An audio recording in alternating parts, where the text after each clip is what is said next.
আল্লাহ পাক তখন জিজ্ঞেস করেছিল, নূহ,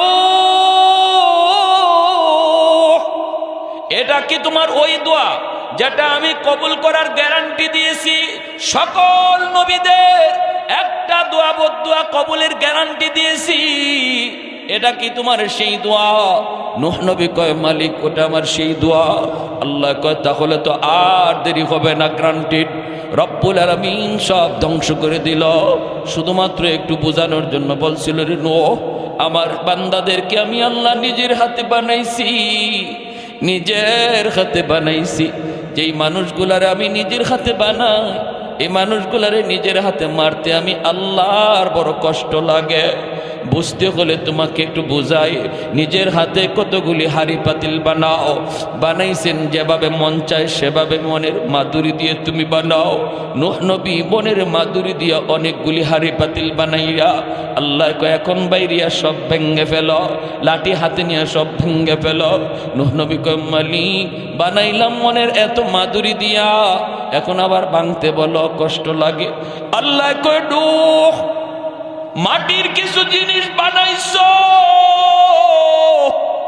জীবনও দেও নাই, রূহ দেও নাই, প্রাণও দেও নাই, মুখ দিয়া কথা বলতে পারে না, হাত দিয়া নড়তে পারে না, তোমাকে মালিক কইয়া ডাকও দিতে পারে না। কিন্তু যেই মানুষগুলির আমি আল্লাহ মাটি দিয়া বানানোর পর তাদের রূহ ঢুকাইলাম, হাত দিলাম, পা দিলাম, চোখ দিলাম, জবান দিলাম, আমি আল্লাহকে যেই জবান দিয়া ডাক দে, যে কপালটা দিয়ে আমাকে সেজদা দেওয়ার জন্য কপাল বানাইলাম, ওই মানুষগুলির আমি ভাঙতে বুঝি আমি আল্লাহর কষ্ট লাগে না? আমার বুঝি কষ্ট লাগে না? নূহ আলাইহিস সালাম তিনি তো চলে গেলেন। একজন বুড়া মহিলায় তখন ডাক দিয়া বলতেছিল, নবী গো, আমি অনেক বৃদ্ধা মানুষ, আমাকে আপনি ইয়াদ করে নিয়ে যাইন, আমি কিন্তু পারাপারি করে নৌকায় উঠতে পারবো না, আমি বড় দুর্বল। নূহ নবী বলতেছিল, মা গো, তোমাকে নিব, কিন্তু নবী তার নৌকায় তুলতে ভুলে গেছেন, তিনি তো চলে গেছেন। ভাইরা বন্ধুরা, চলে গেছেন তো গেছেন। প্লাবন শেষ হওয়ার পর মনে হলো, হায় হায়, আমি তো বুড়িমার কথা ভুলে গেলাম, মা তো আমাকে বলছিল তাকে নিয়ে যাওয়ার জন্য। নূহ নবী দৌড়ায় তার কাছে আসলেন। ভাঙ্গাচোরা একটা ঘর, তাম দুনিয়া মহাপ্লাবনে একদম শেষ হয়ে গেল, কিছুই থাকলো না। কিন্তু নূহ নবী আসছেন, তাও মনের একটা টানে দেখি গিয়ে কিছু ধ্বংস অবশেষ পাওয়া যায় কিনা। যায় দেখি মা মহিলাটার কি অবস্থা। আল্লাহর নবী আয়েশা দেখেন ভাঙ্গাচোরা ঘর এখনো আগের মতোই দাঁড়ায়া আছি। নবী অবাক হয়ে গেলেন, এত ভারী ভারী পাহাড়ের মতো উঁচা উঁচা বাড়ি, দালান কোঠা কিছুই নাই, কিছুই নাই। আর ওই ভাঙ্গাচোরা ঘর, এই ঘরটা এখনো আগের মতোই দাঁড়ায় আছে। নবী দরজার পাশে এসে ডাক দিলেন, মা। মহিলা ঘর ঝাড়ু দিতেছে আর আল্লাহর নাম জপতেছে, জিকির করে আর ঘর ঝাড়ু দেয়। নবী যেই মাত্র বাহির থেকে ডাক দিলেন, মা। মহিলা ভিতর থেকে কয়, নবী গো, তুফান কি শুরু হয়ে গেছে নাকি? আল্লাহর নবী সেজদায় পড়ে কান্দে আর কয়, মালিক, তোমার কুদরত বুঝা বড়দার, তাম দুনিয়া শেষ হয়ে গেল, অথচ তোমার বান্দি খবরই জানে না। ও মালিক, তোমার কুদরত বুঝা বড় দায়, কিছু বুঝি না, একটু বুঝাইবানি, বুঝাইবানি। আল্লাহ পাক রব্বুল আলামিন কয়, নূহ রে, আমার বান্দি তোরে বলছিল নিয়ে যাওয়ার জন্য, তুমি ভুইলা গেছো। তোমরা তোমাদের উম্মত বলতে পারো, কিন্তু আমি আল্লাহ বান্দা বান্দি ভুলতে পারি না। তোমরা নবী হইয়া উম্মত ভুললেও আমি আল্লাহ হইয়া বান্দা বান্দি ভুলতে পারি না। তোমারে বলছো নেওয়ার জন্য, তুমি ভুলে গেছো, কিন্তু আমি আল্লাহ তারে ভুলি না। এজন্য আমার ভাই মনে রাখবে, মায়ার নবী, দয়ার নবী বলতেছেন, উম্মতের দল, জাননি হাসরের মাঠে আমি শুধু কেন সুপারিশ করব? সব নবী তার ওই দোয়াটা আল্লাহর কাছ থেকে চায়া নিয়ে গেছে। সবাইকে আল্লাহ পাক এই দোয়াটা দুনিয়াতে কবুল করে আনিছে। কিন্তু ওয়া ইন্নী ইখতাবাতু দাওয়াতি শাফাআতান লি উম্মতি, কিন্তু আমি জীবনে কত মুসিবতের মধ্যে পড়ছি, কত বিপদের মধ্যে পড়ছি, এরপরও কোনোদিন এই দোয়াটা আমি আল্লাহর কাছে চাই নাই, এই দোয়া কখনো করি নাই।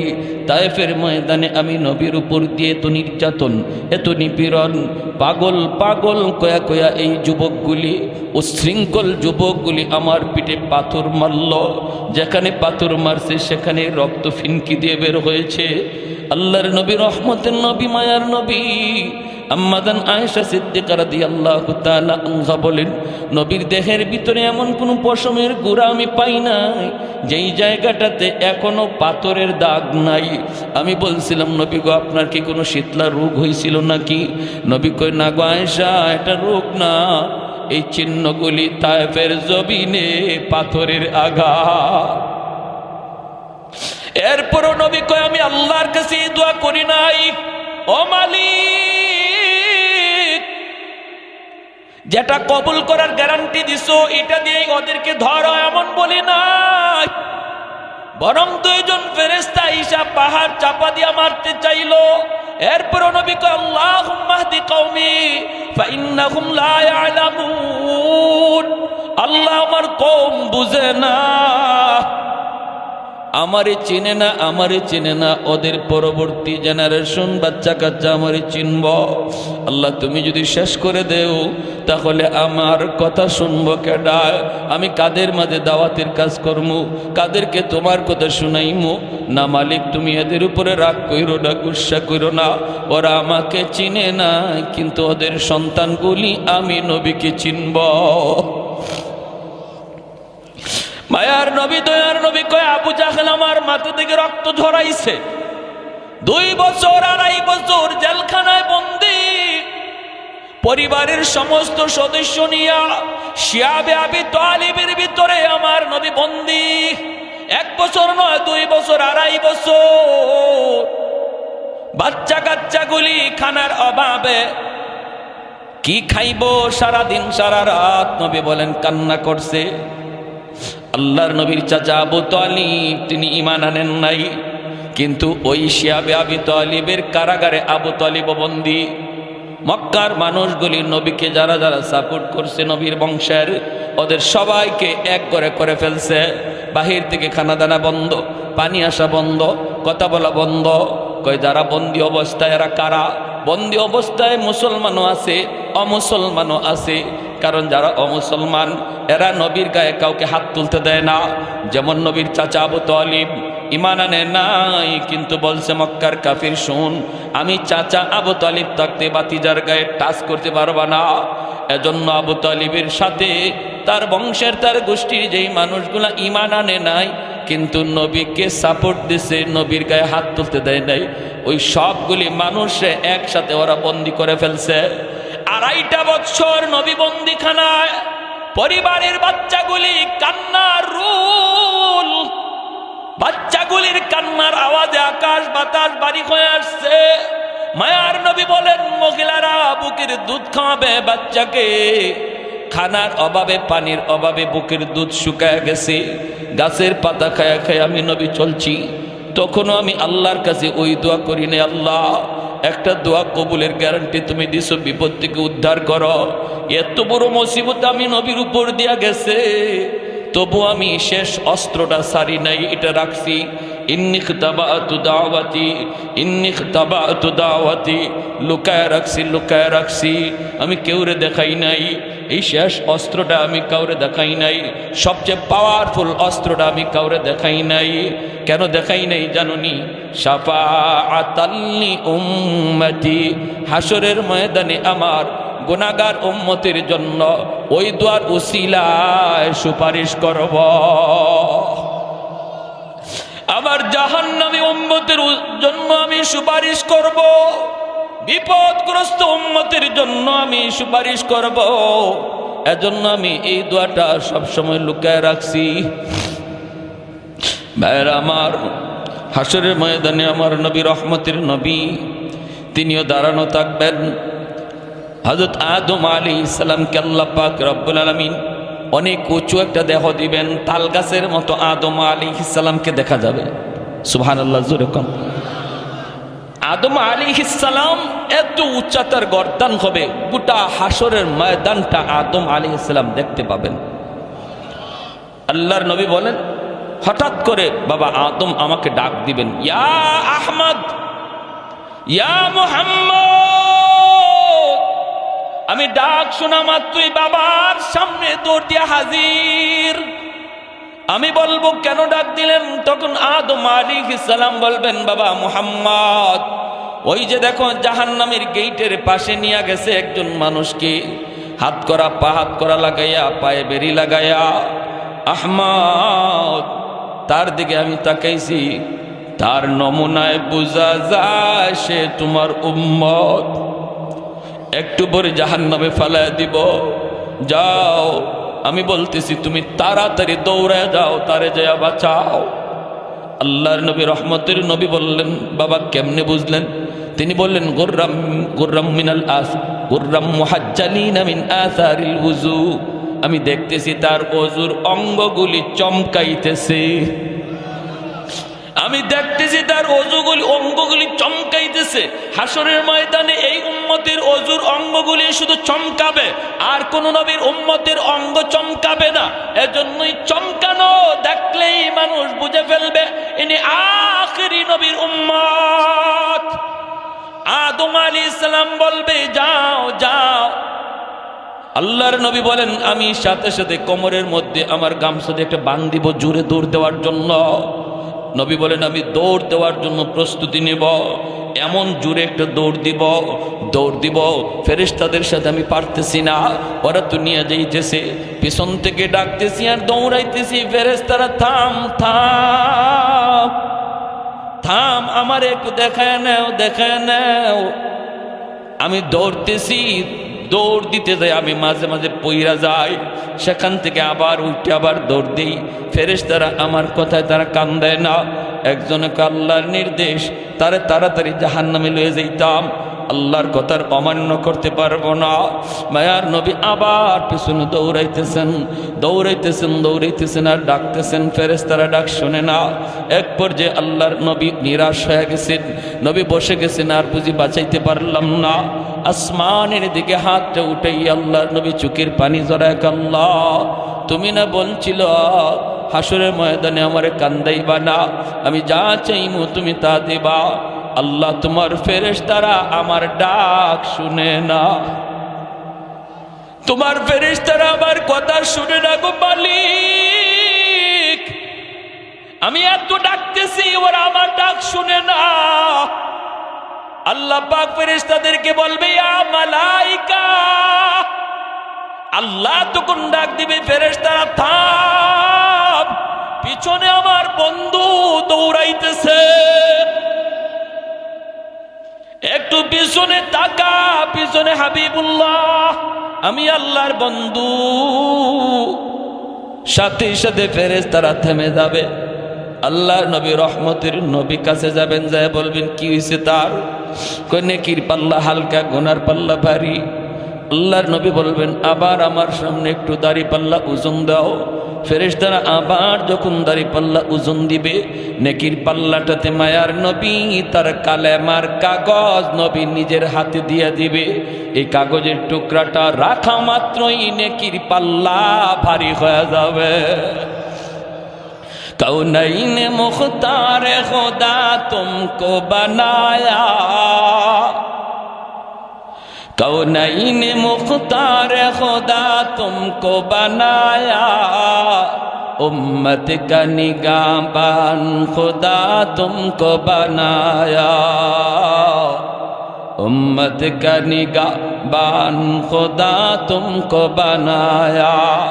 मौला मेरा आका मेरा रहमत की नबी है, तजदार मदीना के तो माहे अरबी है, तजदार मदीना के तो माहे अरबी है।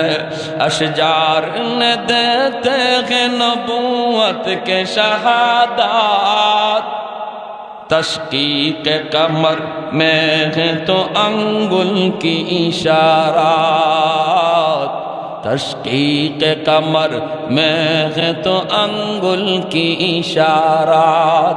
একটু জোরে সুরে বলেন আল্লাহু আকবার, আর একটু জোরে আল্লাহু আকবার। এ যুবক, ওই নবীরে বুঝে এখনো তুমি চিনলা না? এই নবীর তরিকা সাইরা, নবীর নমুনা সাইরা তুমি কার নমুনায় চলতেছো, কার নমুনায় নিজেরে বানাইতেছ? একটু বুঝে তুমি ভাবলা না, একটু বুঝে চিন্তা করলা না? তোমার নবীরে শুধু মানুষে চিনছে তা না, হায়ওয়ানাত চিনছে। যেরকম সুবহান, আমার নবী রহমতের নবী মাত্র দুনিয়া আসছেন, মক্কার পাশের এলাকা থেকে মহিলারা মক্কার উদ্দেশ্যে রওনা দিল। বাচ্চা পয়সার বিনিময়ে নিয়ে যাবে। তখনকার সময়ে সিস্টেম ছিল। অসুবিধা হইতেছে আপনাদের? মনোযোগ আছে কার কার? একটু হাত উঠে আল্লাহকে দেখান। আল্লাহ তুমি প্রতিটা হাতকে কবুল করো, জোরে বলি আমিন। যুবক, মনোযোগ দিয়ে শোনো, নবীর কাহিনী শোনো, নবীর ঘটনাটা শোনো, দিলের ভিতরে একটু মহব্বত বসাও। হইছে তো আর কত, অনেক হইছে তো, এখনো সময়। চোখের সামনে দেখতেছো বয়স, তোমার বয়সের যুবক কবরে শুয়ে গেছে, লেখাপড়ার সাথে শুয়ে রয়েছে, খেলার সাথে কবরে শুয়ে রয়েছে, নিজের বন্ধুরে নিজেই কবরে রাখছো। অতএব এখনো সময়, এখনই সময়। আর অবহেলা করো না, অবহেলা আর করো না। কারণ তুমি ভাবতেছো বৃদ্ধ বয়সে আমি ঠিক আছে গুনাহ ছাড়বো, বৃদ্ধ বয়সে নামাজ ধরবো। কত যুবক আর জীবনে বৃদ্ধ বয়স পায় নাই, কবরে চলে গেছে। অতএব না, এই অবহালতে, যে হালতে আমরা এখন আছি, এই হালতে যদি মরণ হয়, উপায় নাই, উপায় নাই, বাঁচবার কোনো উপায় নাই। আমার নবী রহমতের নবী দুনিয়া মাত্র আসছেন। ওই অবস্থায় মক্কার পাশের এলাকা থেকে মহিলারা উট নিয়ে রওনা দিছে। নবীজির দুধমা হালিমা সাদিয়া রাদিয়াল্লাহু তাআলা আনহা, তিনিও বান্ধবীদের সাথে স্বামীরে লইয়া রওনা দিছেন। কিন্তু তার উটটা ছিল বড় দুর্বল, তাদের সাথে তাল মিলায় চলতে পারেন না। বান্ধবীরা কয়, হালিমা তোমার উট মরা ধরা, হাঁটে না, নড়ে না, চলে না, তোমার উট লইয়া তুমি আও, আর আমরা আগে গেলাম, তোমার সাথে লইয়া যাওয়া সম্ভব না। বান্ধবীর আগেই চলে গেল মক্কায়। খাদিজাত নবীজির দুধমা হালিমা সাদিয়া রাদিয়াল্লাহু তাআলা আনহা পিছনে স্বামীকে নিয়ে আস্তে আস্তে মক্কায় ঢুকলেন। ওই মহিলারা আগেই মক্কায় ঢুইকা ধনীর সন্তানগুলা তারা আগে ভাগেই দখলে নিয়ে নিল। আল্লাহর নবীর দরজার সামনে যায় যেই মাত্র নক করে, নবীজির আম্মা ভিতর থেকে বলেন, হ আমার সন্তান আছে, তোমরা নিবানি? ওই মহিলারা কয়, বাপ আসেনি, বাবা আসেনি। যখনই নবীর মা বলেন, না আমার মোহাম্মদ ইয়েতীম, আমার মোহাম্মদের বাবা নাই, জন্মের আগেই বাবা মারা গেছে। মহিলাগুলি কয়, না না, তাহলে নিমো না, পয়সা বেশি মিলবে না, বাপ নাই যার, এতিম পোলার টাকা পাইমু কেমনে, না নেওয়া যাবে না, চলে গেছে। আল্লাহর নবীর মা আমিনা তিনি একদম নিরাশ হয়ে গেছেন। এতিম বিদায় বুঝি আমার ছেলেকে কেউ নিবে না। ওইদিকে নবীজির দুধমা হালিমা সাদিয়া রাদিয়াল্লাহু তাআলা আনহা, তিনি তো আসলেন, দরজার পাশে এসে নক করলেন। পিছন থেকে দরজার ভিতর থেকে নবীর মা চোখের পানি মুছেন আর কান্দেন, বলেন, আছে তো আমার সন্তান, কিন্তু কেউ তো নেয় না, কেউ তো নেয় না। হালিমা সাদিয়া বলে, কেন নেয় না? কয়, এতিম বাবা নাই, এজন্য কেউ নিতে চায় না। তুমি কি আমার সন্তানটারে নিবা নাকি? হালিমা সাদিয়া তখন বলেন, মা গো, দরজা খোলা, আর তোমার মানিকের চেহারা আমাকে এক নজর দেখাও। কপাল খুলে গেল হালিমা সাদিয়ার, ঠিক কিনা জোরে বলেন? কপাল খুলে গেল। আমার নবীকে কাছে নেওয়ার কারণে কপাল খুলে গেল হালিমার। আর যারা নবীর থেকে দূরে সরে গেল, এদের কপাল নষ্ট হয়ে গেল। আজকে আরবের মানুষকে যদি জিজ্ঞেস করা হয় ওই মহিলাগুলি কারা, এদের নাম কি, যারা নবীকে এতিম জানার কারণে নেয় নাই, এরা কারা, এদের নাম কি, বংশ পরিচয় কি, বাপের নাম কি? আরবের মানুষ বলবে চিনি না। আমরা তো আগেই বলবো চিনি না, চিনি না, জানি না। কিন্তু যদি বলা হয় আমার নবীকে এতিম জানার পরেও যিনি দুধ পান করাইতে নিয়ে গেলেন ওই দুধমার নাম জানুনি, বাংলার মানুষটাও বলবে নবীর দুধমার নাম হালিমা সাদিয়া। তাম পৃথিবীর সমস্ত মুসলমান বলবে হালিমা সাদিয়া। আল্লাহ নাম উজালা করে দিছে, বংশ উজালা করে দিছে, তাম দুনিয়াতে আল্লাহ শান বাড়ায় দিছে নবীকে কাছে নেওয়ার কারণে। আজ উম্মত মনে রাখো, কারে তুমি কাছে টানতেছো, কারে তুমি দূরে সরায় দিতেছো। আমার নবীর কাছে যেই আসছে তারই আল্লাহ দামি বানায় দিছে। উটের পিঠে নিয়ে উঠবেন নবীকে লইয়া। হালিমা সাদিয়ার স্বামী ডাক দিয়া কয় হালিমা গো কিছু পাইছনি? এরা তো আগেই ঢুকে গেছে, ওরা তো নিয়ে নিছে, তুমি কিছু পাইছনি? হালিমা সাদিয়া বলেন স্বামী গো কিছু না গো কিছু না। চেহারা খানা একবার দেখো, চেহারায় কয় আমরা সব পাইয়া গেছি। কারণ আমার নবীর চেহারা দেখা হালিমা সাদিয়া অবাক হয়ে বলতেছিলেন আমেনা কি সন্তান তুমি জন্ম দিছ, তোমার মানিকের মতো এত সুন্দর এত সুন্দর আমি হালিমা জীবনে কোথাও দেখি নাই। আমেনা বলতেছেন তুমি কেমনে দেখবা, আমি মক্কায় থাকি, তোয়াফ করার জন্য খানায় কাবায় পৃথিবীর বিভিন্ন দেশের পরিবার সহ আসে, আমি আমেনা জীবনে এত সুন্দর সন্তান এত সুন্দর বাচ্চা আমি দেখি নাই। আল্লাহ আমারে যে মানিক দিছে। আল্লাহ পাক রব্বুল আলামিন জিব্রাইল কয় জিব্রাইল আমার বন্ধুর সৌন্দর্যের প্রশংসা শুরু হইছে, আমেনাও বুঝি দেখছে না, হালিমাও দেখছে না, তুমি জিব্রাইল দেখছনি আমার বন্ধুর মতো এমন আরেকজন? জিব্রাইল কয় মালিক তোমার কসম, পৃথিবীর পূর্ব থেকে পশ্চিম উত্তর থেকে দক্ষিণ সমস্ত কায়নাত আমি সফর করেছি, কিন্তু তোমার বন্ধুর নমুনায় দ্বিতীয় আর কাউকে দেখি না। এবার আল্লাহ বলতেছে জিব্রাইল কেমনে দেখবা তোমরা? আমি আল্লাহ বলি কি শোনো, আরে আমার বন্ধুর মতো আরেকজন এমন পৃথিবীতে আমি আগে বানাই নাই, ভবিষ্যতে বানাবো না। কারণ আমি খালিক, আমি মালিক, আমি যদি না বানাই তোমরা কেমন করে দেখবা? আমি তো বানাই নাই, তোমরা দেখবা কেমনে? জন্য নবীর সৌন্দর্যের ব্যাপারে হযরত হাসান রাদিয়াল্লাহু তাআলা আনহু কয় নবী গো খুলিকতা মুবাররাআম মিন কুল্লি আইবিন কাআন্নাকা খুলিকতা কামা তাশাউ। ওগো নবী আপনার দিকে তাকাইলে মনে হয় আল্লাহ আপনাকে যখন বানায় তখন আল্লাহ সর্বদা আপনারে জিগায়া জিগায়া আপনার পরামর্শ নিয়া নিয়া আপনারে বানাইছে। আপনার নাক বানাইবার আগে যেন আল্লাহ আপনারে জিগাইছে বন্ধু নাকটাও কেমনে বানাইলে তুমি খুশি একটু কও, তোমার কপালটা কেমনে বানাইলে তুমি খুশি কও, বন্ধু তোমার চোখটা কেমনে বানাইলে তুমি খুশি কও। ওগো নবী আপনার নাক মুখ চোখের দিকে তাকাইলে মনে হয় আপনি যেভাবে আল্লাহরে কইছেন আল্লাহ ওইভাবে আপনারে বানাইছে। সুবহানাল্লাহ সুবহানাল্লাহ। আমাদেরকে যদি আল্লাহ এরকম কইতো ও বা আব্দুল্লাহ হোসেন তোমার চোখটা কেমনে বানাবো, আমরা কি কইতাম মালিক পৃথিবীর শ্রেষ্ঠ চোখ যেন আমার চোখ হয়। কেরম বলে হরিণীর মতো ডাগর ডাগর চোখ কইবো না? তা আল্লাহ যখন আমারে অপশন দিয়ে দিছে তুমি যেভাবে কইবা এইভাবে বানাবো, বলো তো তোমার চোখ কেমন চাই? আমি কইতাম আল্লাহ পৃথিবীর শ্রেষ্ঠ চোখ চাই, পৃথিবীর শ্রেষ্ঠ নাক চাই, পৃথিবীর শ্রেষ্ঠ চেহারা চাই। আল্লাহর নবীর সাহাবী কয় নবী গো আপনার দিকে তাকাইলে এমনই মনে হয় আল্লাহরে আপনি যেভাবে কইছেন আল্লাহ এইভাবে আপনারে বানাইছে। সুবহান। হালিমা সাদিয়ার স্বামী বলতেছে হালিমা কিছু পাইছো? না গো স্বামী চেহারা দেখো, চেহারা দেখলে মনে হয় সব পাওয়া গেছি। আল্লাহর নবীকে নিয়ে এইবার হালিমা সাদিয়া উটের পিছনে বসলেন আর হালিমা সাদিয়ার স্বামী সামনে বসলেন, কারণ ইনি উট চালাবে।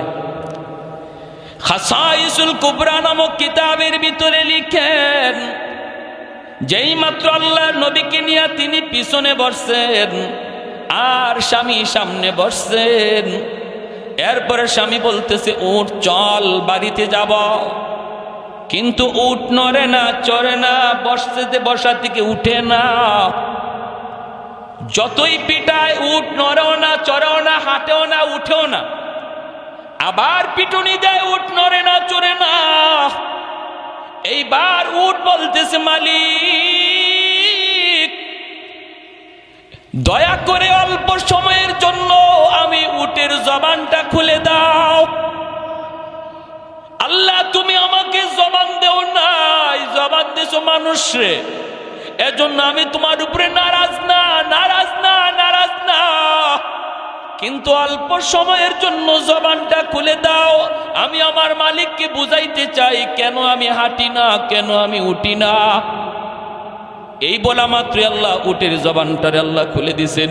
এইবার উট ডাক দেখো, মালিক আমারে তুমি যতই পিটাও, যতই মারো, আমি নড়ব না, চড়ব না, হাঁটব না, কারণ তোমার পিছনে তোমার বিবি যারে কুলে নিয়ে বসছে তারে তুমি না চিনলো, আমি উট তারে চিনে ফেলেছি।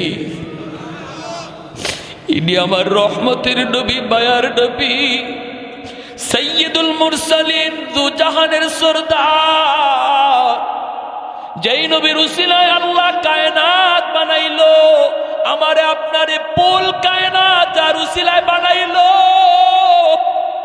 ওই নবী যদি তোমার পিছনে থাকে আর তুমি যদি সামনে থাকো, বিয়াদবি হয় মালিক, বিয়াদবি হয়। আমার নবী যদিও ছোট, কিন্তু তিনি সমস্ত কায়নাতের উসিলা।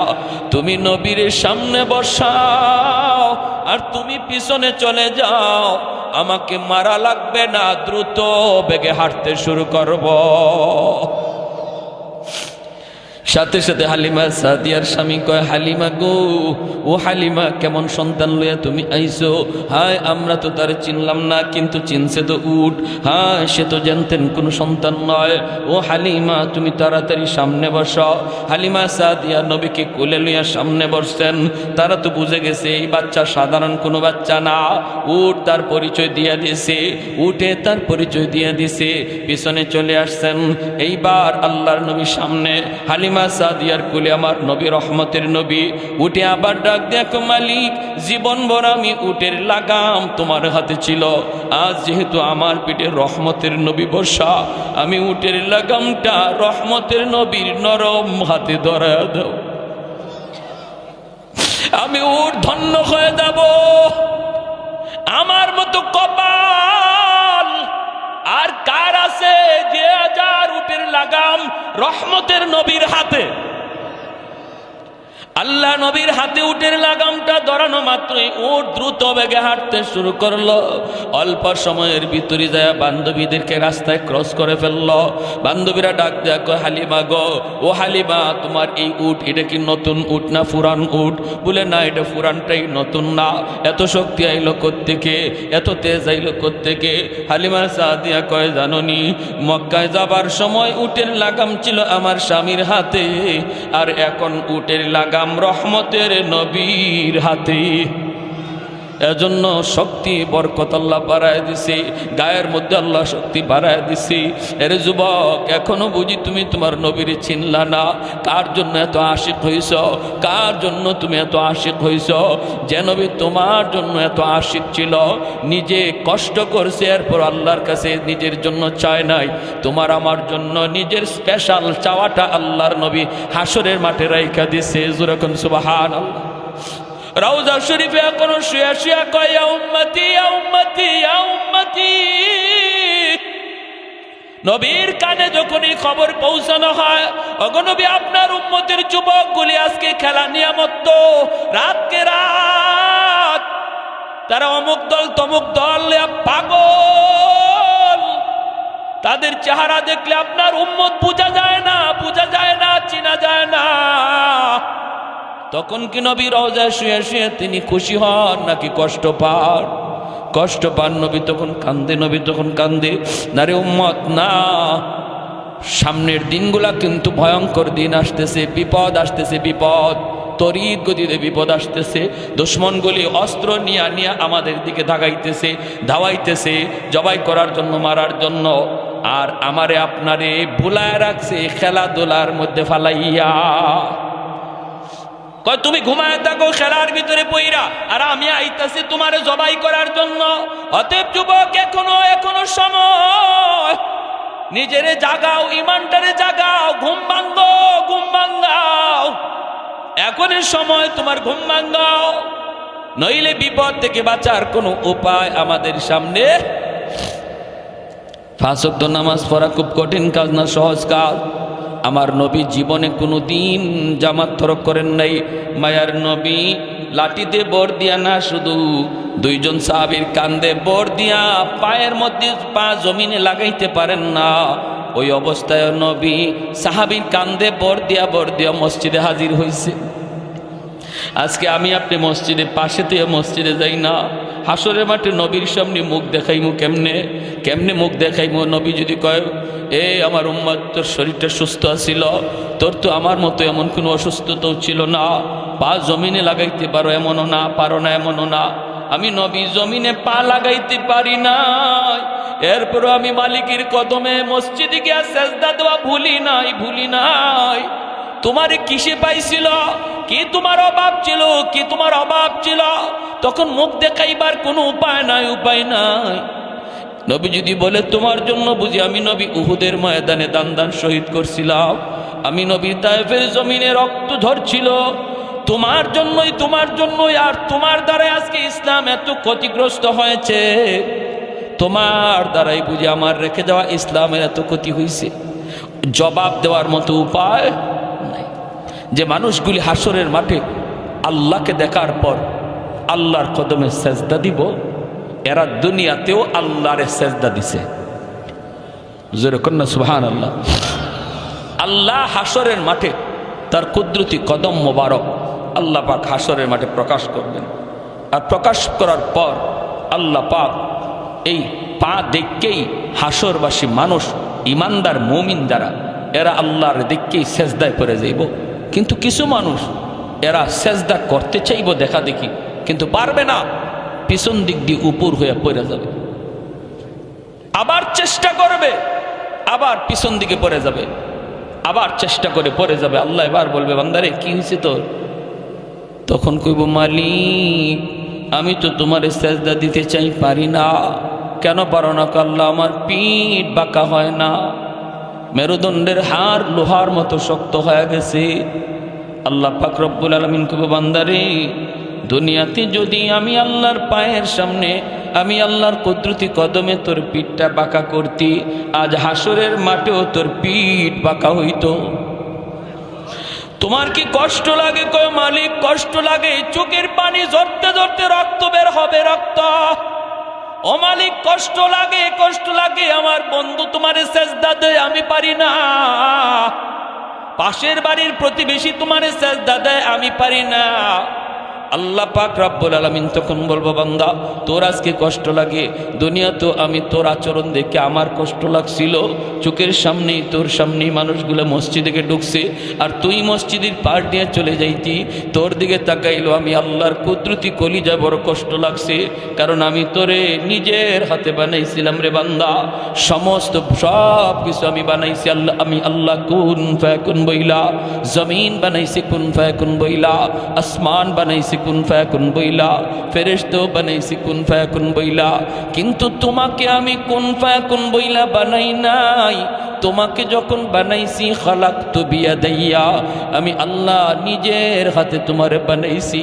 কারণ তোমার এই চেহারার ভিতরে এত দামি কপাল, যেই কপাল দিয়া তুমি আমার কুদরতি কদমে সেজদা দিবা, এই কপালটার এত দাম, এত দাম। এটা ফেরেশতাদের হাতে বানাইলে হয় না, কুন ফায়াকুন বইলা বানাইলে হয় না। এজন্য আমি নিজের হাতে বানাইছিলাম। কিন্তু তুমি যখন মসজিদের পার দিয়ে চলে যাইতা, বন্ধুদের সাথে দোকানে বসা থাকতা, আজান হইছে তবুও তুমি মসজিদে আসতা না, তুমি দেখতা মানুষ নামাজে যায় কিন্তু তুমি যাইতা না।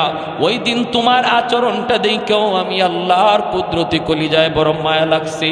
কারণ মায়ার জিনিস যখন কষ্ট দেয় তখন বেশি কষ্ট লাগে। মানুষকে তো আমি বড় মায়া করে বানাই, এজন্য আমারও সেদিন কষ্ট লাগছে। বান্দারে ওই দিন যদি তুই আমারে সেজদা দিতি, আজ এই মানুষগুলার সাথে আমাকে তুমিও সেজদা দিতে পারতা। তাহলে বলুন, হাসরের মাঠে চোখের পানির বদলে রক্ত ঝরবে, তারপরও কোনো লাভ আছে?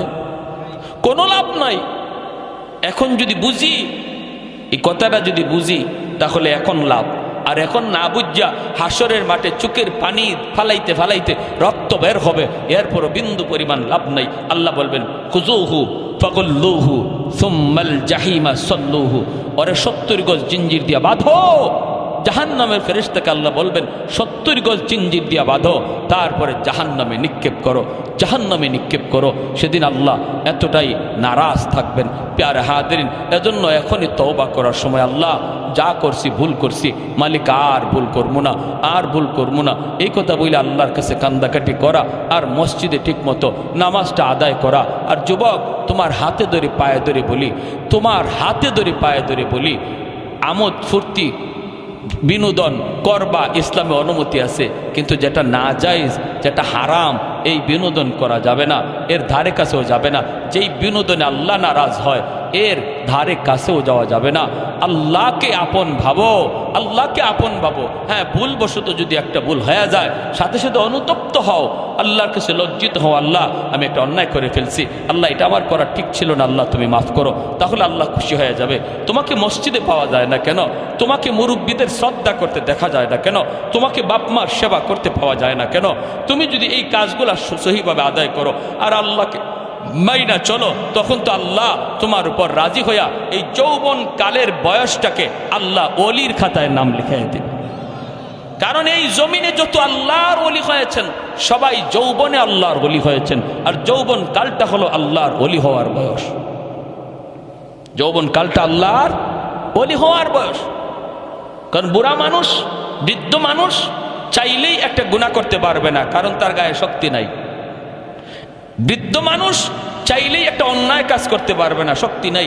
একজন বৃদ্ধ মানুষ যদি বলে আমি ডাব গাছে ডাব চুরি করি না, আর একজন যুবক যদি বলে আমিও ডাব চুরি করি না, দুইজন সমান না বেশ কম আছে?